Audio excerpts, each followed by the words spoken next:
రాష్ట్రంలో దళిత సామాజిక వర్గ మౌలిక నిర్మాణాన్ని దెబ్బతీసేందుకు ప్రభుత్వం కుట్ర పన్నుతుందని మాజీ ఎంపీ జీవి హర్ష్ కుమార్ తీవ్రంగా ధ్వజమెత్తారు.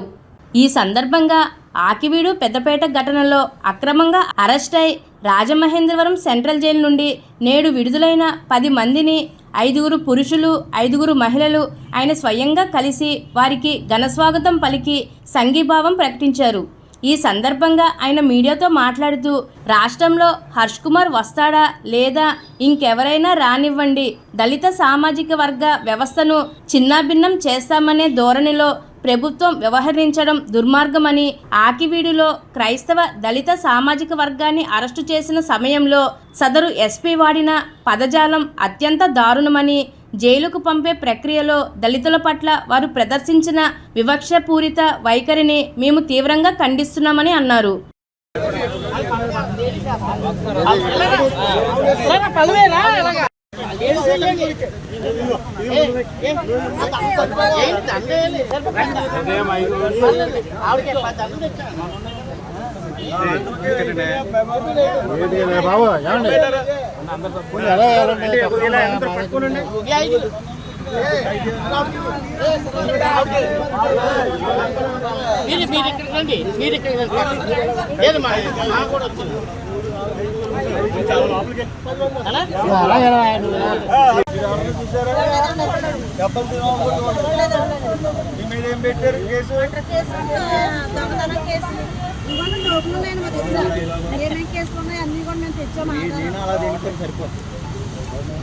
ఇదండి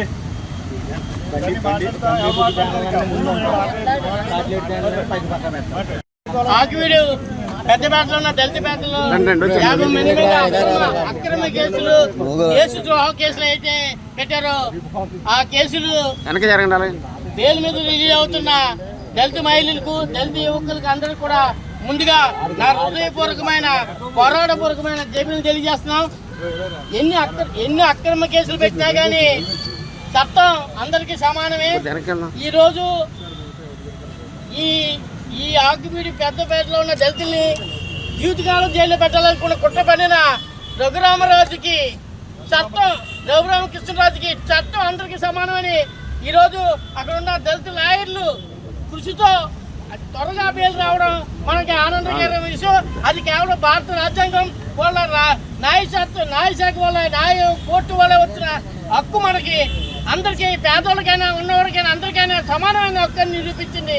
ఈ రోజు ఏదైతే రఘురామకృష్ణరాజుకి మేము చెప్తున్నాం, ఇంతకుముందు ఇదే సెంట్రల్ జైలు నుంచి గోపాలపురంలో 18 మంది మీద గత ప్రభుత్వం దేశద్రోహం కేసు పెడితే ఇదే సెంట్రల్ జైలు నుంచి మేము అందరూ రిలీజ్ చేసి తీసుకెళ్ళాం. ఈ రోజు ఆ గవర్నమెంట్ లేదు. మేము ఇదే సెంట్రల్ జైలు నుంచి మాట్లాడుతున్నాం. ఈ కుటుంబ ప్రభుత్వానికి ప్రజా వ్యతిరేకతో ఏ కూటమి కూడా పనిచేయదు. ముఖ్యంగా ప్రజా వ్యతిరేకత వస్తే ఎంత కూటమి కూడా బలవడం ఖాయం. మేము ఎత్తి పరిస్థితుల్లో రఘురామరాజు కృష్ణరాజు డిప్యూటీ స్పీకర్ పదవి నుంచి తొలగించాలి. ఆ తొలగించినప్పుడే న్యాయానికి మనకి అందరికి న్యాయం జరిగినట్టు.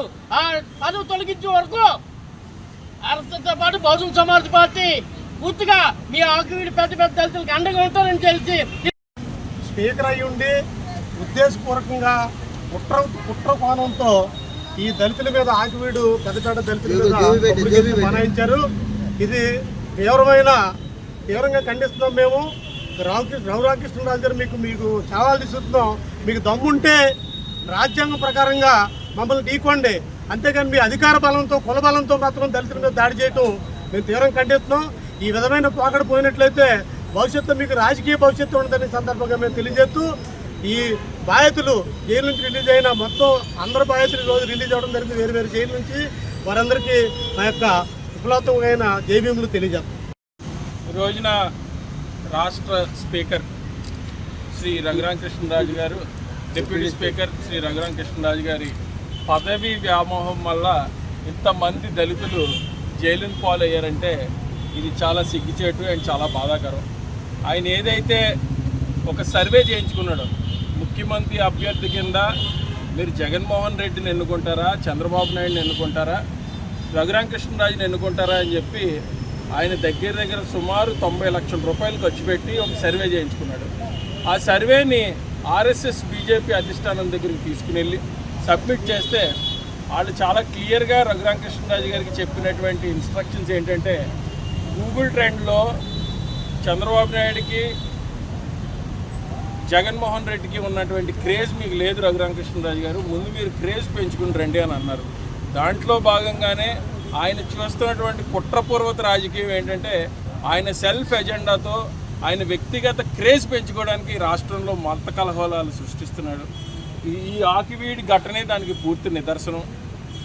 నిజానికి రఘురామకృష్ణరాజు గారు ఎస్సీ హోదా తీసేసే అంత కెపాసిటీ ఉన్న మనిషి అని మేము అనుకోవట్లేదు. ఆయనకు అంత సీన్ కూడా లేదు. ఆయన ఒక రాష్ట్రానికి చెందినటువంటి ఒక డిప్యూటీ స్పీకర్ మాత్రమే. ఆయన పార్లమెంట్లో ఆర్డినెన్స్ తీసుకురాలేడు, సుప్రీంకోర్టుని ఇన్ఫ్లుయెన్స్ చేయలేడు. కానీ ఖచ్చితంగా ఆర్ఎస్ఎస్ బీజేపీ ఏదైతే ఒక ఎజెండా ఫిక్స్ చేసుకుని ఈ రాష్ట్రంలో మత కలహాలు సృష్టించాలని ఒక ఎజెండా ఫిక్స్ చేసుకున్నారో దాన్ని మటుకు చాలా కేటగిరికల్గా చాలా పటిష్టంగా ఇంప్లిమెంట్ చేస్తున్నాడు. ప్రజలందరూ కూడా దీన్ని గమనించాలి. ఆంధ్రప్రదేశ్ రాష్ట్రంలో క్రిస్టియన్, ముస్లిం, హిందూ అందరూ కలిసిమెలిసి ఉంటారు. ఇది ఒక ఉత్తమమైనటువంటి రాష్ట్రం.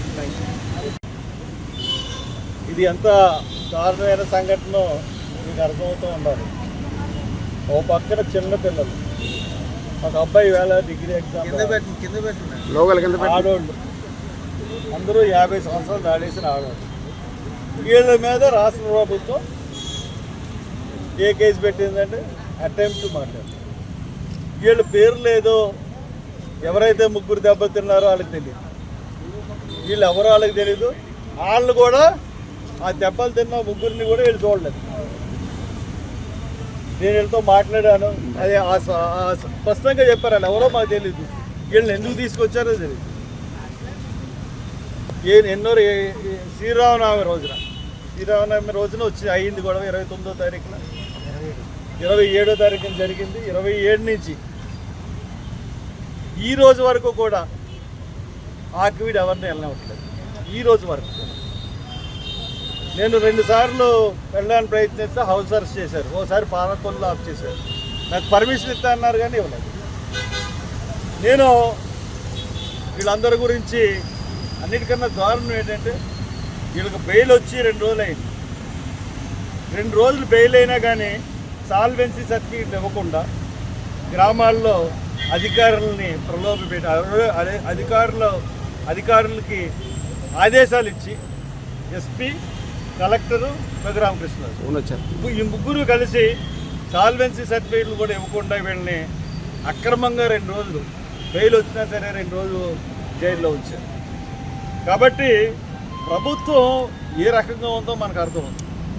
ఒక తప్పుడు కేసులో ఇంతమందిని అరెస్ట్ చేసి, ఒక అటెంప్ట్ మర్డర్ కేసులో 57 మందిని అరెస్ట్ చేయడం దేశ చరిత్రలో ఎక్కడైనా ఉందా? ప్రభుత్వం ఏం చేస్తుంది? గడ్డి తింటుందా? చంద్రబాబు నాయుడు నువ్వు గడ్డి తింటున్నావా, లేకపోతే పవన్ కళ్యాణ్ నువ్వు గడ్డి తింటున్నావా? నీ రాష్ట్రంలో ఎక్కడైనా ఏదైనా జరిగితే ఇమీడియట్గా వెళ్ళి చూసి వస్తావు కదా. నువ్వు దళితపేట మీద దాడి చేసి కొట్టి వాళ్ళందరినీ కూడా జైల్లో పెడితే ఏం చేస్తున్నావు? నువ్వు ఏం పీకడానికి నీకు ముఖ్యమంత్రి ఇచ్చారు? రాష్ట్రంలో ఉన్న పరిస్థితులు తెలుసుకోవా? ఒక 57 మంది ఆడవాళ్ళు చదువుకుంటున్నాడు. ఈ రోజు నా సెకండ్ ఇయర్ ఎగ్జామ్ రాయాలి అబ్బాయి భవిష్యత్తు ఏంటి? ఈ రకంగా మీరు నిజంగా చెప్తా ఉన్నాను, చాలా దారుణంగా ప్రభుత్వం వ్యవహరిస్తూ ఉంది. కలెక్టర్ అమ్మ, నీ మీద ఎంతో గౌరవం నాకు. నువ్వు కూడా కుమ్మక్కైపోయి మరి నువ్వు కలెక్టర్ నీకు ఎందుకు ఇచ్చారో అర్థం అవుతుంది. ఎస్పీ, నువ్వు మరీ ఇంత కూలోడు అనుకోలేదు. ఒక కూలీ కింద పనిచేస్తున్నావు. మరి రఘురామకృష్ణ కింద కూలీ కింద పనిచేస్తున్నావు. ప్రభుత్వ కూలీయో నీకు దీంట్లో పెట్టాలి, నరేగా స్కీమ్లో నీకు పెట్టాలి నీ జీతాన్ని. కాబట్టి నేనే వీళ్ళందరికీ బెయిల్ ఇద్దాం అనుకున్నాను. కానీ నాకు ఆ పేటలోకి వెళ్ళడానికి, అక్కడ భీమా వెళ్ళడానికి కూడా లేదంటే నేనే 2 రోజుల ముందు తీసుకొచ్చి ఇస్తానని లాయర్కి చెప్తే, అన్నా నువ్వు రాలేవు, మేము రావడానికి చాలా కష్టం అవుతుంది, మేము ఇక్కడ ఏదో తంటాలు పడతా ఉన్నాం. మరి ఈ రోజున ఇంత అన్యాయంగా పెట్టినందుకు దీనికి నష్టపరిహారం ఏమి ఇస్తారు? మీరు నష్టపరిహారాలు ఇస్తున్నారు కదా. అన్యాయంగా అక్రమంగా పెట్టినందుకు ప్రభుత్వం ఏం నష్టపరిహారం ఇస్తుంది? వీళ్ళకి చాలా పొరపాటుగా ప్రవర్తిస్తుంది. ప్రవర్తిస్తూ ఉన్నారు. మీరు అక్కడికి వెళ్ళండి, రామాలయం కట్టుకుంటే కట్టుకోండి. ఆ కట్టుకోవడం గురించి మత కలహాలు పెట్టి వీళ్ళని కొట్టి వీళ్ళని చేసి ఇచ్చేస్తారా? మరి ఇప్పుడు ఇంత జరిగిన తర్వాత వీళ్ళు కట్టడానికి ఎలా ఒప్పుకుంటారు? మీరు అక్కడ సమస్యలను చర్చల ద్వారా పరిష్కరించుకొని తప్పితే బలప్రయోగం చేసి సాధించుకుందామంటే మటుకు అది కుదరని పని. ఏదైనా సరే కూర్చొని మాట్లాడుకుంటే ఎటువంటి సమస్యలైనా పరిష్కారం అవుతాయి. అలా పరిష్కరించుకొని కానీ ఒక మూకుమ్మడిగా దాడి చేసి లేనిపోయిన కేసులు పెట్టి ఇంతమందిని జైల్లో పెట్టి మీరు ఇంత దారుణంగా పెట్టడం మటుకు అంత మంచి పని కాదు. నేను ప్రభుత్వానికి తీవ్రమైన హెచ్చరిక చేస్తూ ఉన్నాను. ఈ రోజుకి నన్ను అక్కడికి వెళ్ళనివ్వట్లేదు, పర్మిషన్ పెట్టనివ్వట్లేదు. అందరూ వచ్చిన తర్వాత మళ్ళీ నేను వెళ్తాను. అక్కడ ఒక బహిరంగ సభ మేము పెడతాము. పెట్టిన తర్వాత అక్కడ పరిస్థితుల్ని మేము మళ్ళీ బేరీజ్ వేసుకుంటాము. మీరు నేను జైల్లో పెట్టేసాం, ఉద్యమం ఆగిపోయిందేమో అని అనుకుంటున్నారేమో. ఉద్యమం ఆగదు. ఖచ్చితంగా ఈ ఉద్యమం మేము ముందుకు తీసుకెళ్తాం. మాకు జరిగిన అన్యాయానికి రాష్ట్ర ప్రభుత్వం క్షమాపణ చెప్పాలి, ముఖ్యమంత్రి క్షమాపణ చెప్పాలి, ఉప ముఖ్యమంత్రి క్షమాపణ చెప్పాలి, హోమ్ మినిస్టర్ క్షమాపణ చెప్పాలి. అన్యాయంగా అక్రమంగా ఇంతమంది ఆడవాళ్ళని, 50 సంవత్సరాలు దాటిన ఆడవాళ్ళని, కుర్రోళ్ళని, కర్ర పట్టుకోవడం తెలియని కుర్రోళ్ళని, చదువుకుంటున్న కుర్రోళ్ళని, ఉద్యోగాలు చేస్తున్న కుర్రోళ్ళని, పరీక్షలు రాయాల్సిన కుర్రోళ్ళని, 10th క్లాసు ఇంటర్మీడియట్ చదువుతున్న కుర్రోళ్ళ మీద కేసులు పెట్టారు. మీరు మనుషుల పశువులు అర్థం అవ్వట్లేదు. కాబట్టి మీరు క్షమాపణ చెప్పే వరకు మటుకు మేము ఏం చేయాలో నిర్ణయించుకున్నది చేస్తాం. Thank you.